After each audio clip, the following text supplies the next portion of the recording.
Hello. Hello. How's it going, man? Hi. Pretty good. How are you? Good, good, good. Are you a Christian? Yes, I am. Nice. Do you believe that God could be a man? If you're asking me whether I think the Son being flesh, No, yes. I'm asking you if you think that God has the capacity to take on flesh and incarnate. The Son, yes, because again, they're three distinct persons. Oh, okay, The Father, the Son, so the Son can do something the Father can't do? Well, what do you mean by that? Guys, I'm speaking Vietnamese. I guess you don't understand. Can the You Son? clearly don't understand You basic, clearly don't. Christianity. Basic Christianity, brother. I could school you on Christianity. Yeah. So let's. Okay, you see, he's The goofing. Word became He's flesh, He's so God's Word goofing. He's became flesh, goofing off everybody, right? Because I don't know Christianity. What's perichoresis? I don't know. What's theosis? I don't know. What's homoousios? None of this has anything to do with the argument. Oh, this is like the basis of the foundation of Christianity, of the Trinity. Sure. So you don't know Christianity, with all due respect. So now let's I know more go than you back about this topic. Okay, we'll see. Can the Father do everything the Son can do? Yes, and the Son can do Okay, everything the Father can. with good. Can the permission. Father take on flesh?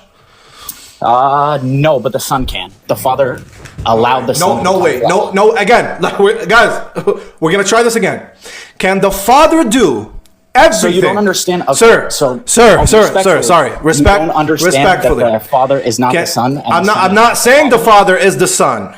I understand that the Father, Son, and Holy Spirit are three distinct hypostases subsisting in the one divine essence. I get that. Can the person of the Son do all things that the person of the Father is able to do? Yes. Can the person of the Father take on flesh? If you wanted to, yes. Good. Then we finally got a concession. There we go. You're trying to put a limit on what God can do and can't do? Oh, God has no limits? No. Can your God become on the floor if he wanted to? No, he would not do that. I didn't ask if he would. I said, could he? That is outside of his nature. So he can't do that. So that's one thing your God can't do. Right? Okay, obviously God only. Oh, okay. So your God has limits. So these are called non-arbitrary limits. You and I both believe in them. Again, clearly you don't understand the nature of God. No. I understand the nature of God. Okay, that's why God. So let me ask you a question. Can Allah do something bad and evil? What does that mean? Can Allah do something evil? I don't know what that means. No, of course you are, because you're running away from the question. Ask me. No, I can't answer. I can't answer a question if I don't know. No, just answer the question. Why do you keep cutting me off? Do you want an answer, or should I send you back? I want you to answer the question. Yeah, so I'm answering. So do you want an answer? Yes. What does evil entail here? Well, what do you like? Just something not right. Can God be? Can something do? Do you think God? Can God? Yeah, let me finish. Can God do something not right? Is that your question? No, God doesn't do something that's not right. Let me rephrase it to you this way so it makes more sense. Yeah. Can Allah do something that is not good? No, he can't. Oh, but so you're saying he can't do something bad even if he wanted to? No, everything that God does is good. You're saying is everything that God does is good. Okay, but what if he wants to do something bad? He can't do it? Yeah, so impossibilities don't relate to God's power. Interesting. Yeah, impossibilities. If he doesn't want to do something bad, then he can't. All right. Interesting. Very interesting. All right, thank you, brother. Thank you. You're going to let me talk now? Impossibilities don't relate to God's power. That's the very point I made against you. You stupid guy. I'm the one who made that point against you that God can't do things that are contradictory to his nature. Because you said, are you limiting God? I said, well, yes, God has non-arbitrary limits. You stupid doorknob.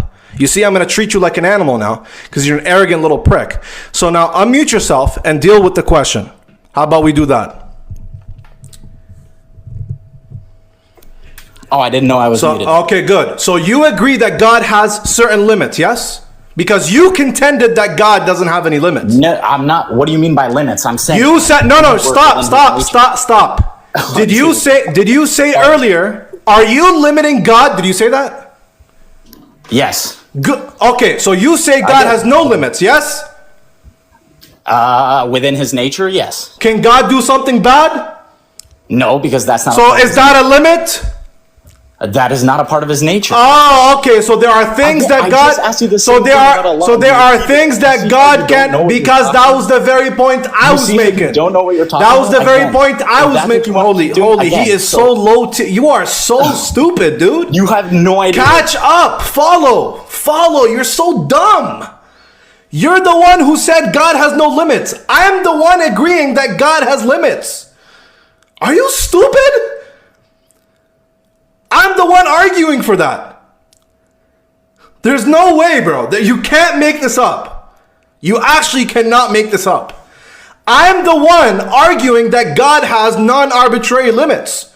You're the one who contended that. We agree. God has non-arbitrary limits. He can't do bad. He can't contradict himself. He can't become a man. He can't lose his knowledge. He can't lose. There's many things that God can't do because impossibilities don't relate to his power.